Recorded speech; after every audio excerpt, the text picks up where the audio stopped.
मैं तो इसका मतलब ये निकल लगाता हूँ कि कार्ड है शादी का, बहुत जल्दी मिलेगा।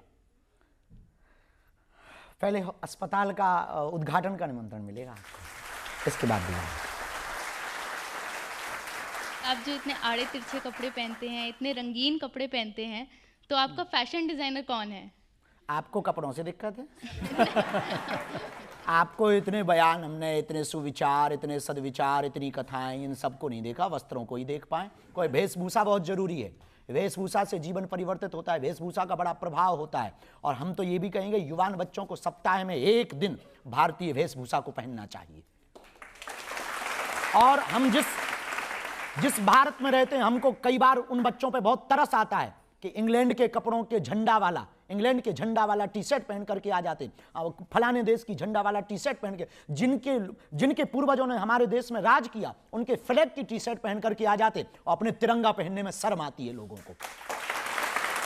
तो हमारी भारतीय परिधान में आड़े तिरछे जरूर पहनते हैं, पर पूरे पहनते हैं, और भारतीय पहनते हैं। धोती कुर्ता जो हमारी परंपरा है वही पहनते हैं। और रही बात रंगीन की, तो हम रंगीन मिजाज के आदमी नहीं है, रंगीन कपड़े पहनने वाले आदमी। तो लगता है उन्हें तो आपके कपड़े बहुत अच्छे लगे। हाँ, आपने पूछा ड्रेस डिजाइनर कौन है? जो दे जाता है हम पहन लेते हैं। आपकी श्रद्धा हो तो कल बागेश्वर में एक आध जोड़ी भिजवा दीजिए।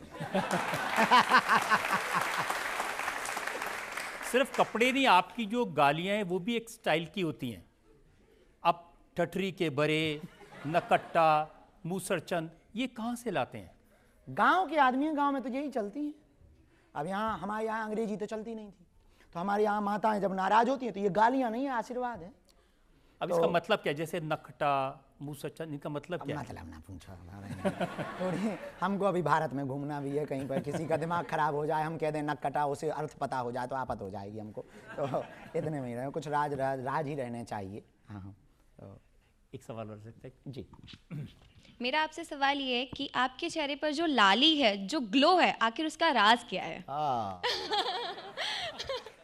सात्विक आहार, शुद्ध भोजन, सात्विक आहार, और सबसे ज्यादा स्माइली फेस, और दूसरा पवित्र विचार, नो माइंड मेडिटेशन, और सबसे बेहतर हम जो भी करते हैं वो बहुत डीप हो करके। सोते भी है तो 2 घंटे या 3 घंटे सोएंगे तो इतना डीप सोएंगे कि सिर्फ सोएंगे।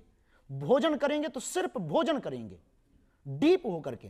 तो हमें लगता है कि यदि हमारा आहार शुद्ध होगा, व्यवहार शुद्ध होगा, तो निश्चित रूप से जो ब्रह्मचर्य की ताकत है, तेज है, वो तेज हमारे चेहरे से झलकेगा। पवित्रता में इतनी ताकत होती है कि वो चेहरे पर झलकेगी।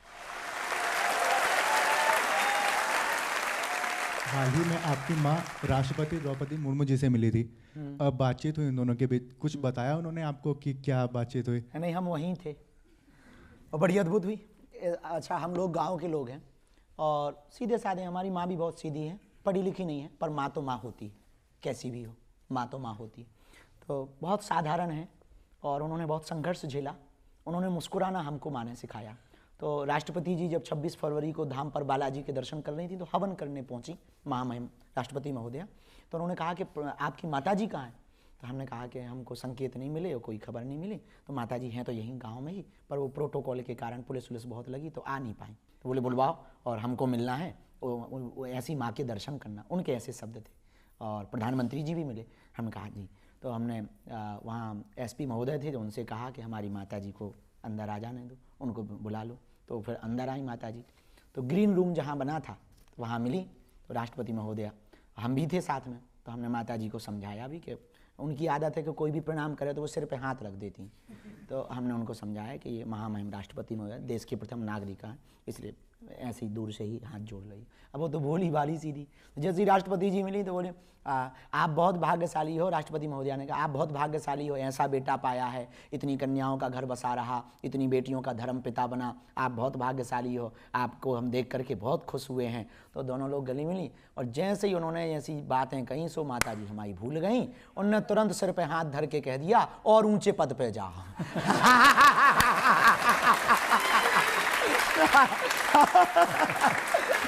भैया हमने हाथ पकड़ो, हम का जो देश की प्रथम नागरिक है और इससे बड़ा ऊंचा पद कुछ नहीं होता है, अब माता आशीर्वाद रहने दो, रहने दो। ऐसी वो सीधी शादी है। तो वो अभूतपूर्व क्षण था, उससे हमको ये लगा कि ठीक है, वो तो अब उनको इतना अनुभव नहीं है तो वो बात अलग है कुछ, लेकिन उन्होंने भी राष्ट्रपति महोदया भी इतनी सरल, इतनी विनम्र, उन्होंने उसको गलत नहीं लिया और वो हंसने लगी और उनको लिए साड़ी लेकर आई, फिर उन्होंने साड़ी भी दी, बोले बहुत अच्छा है।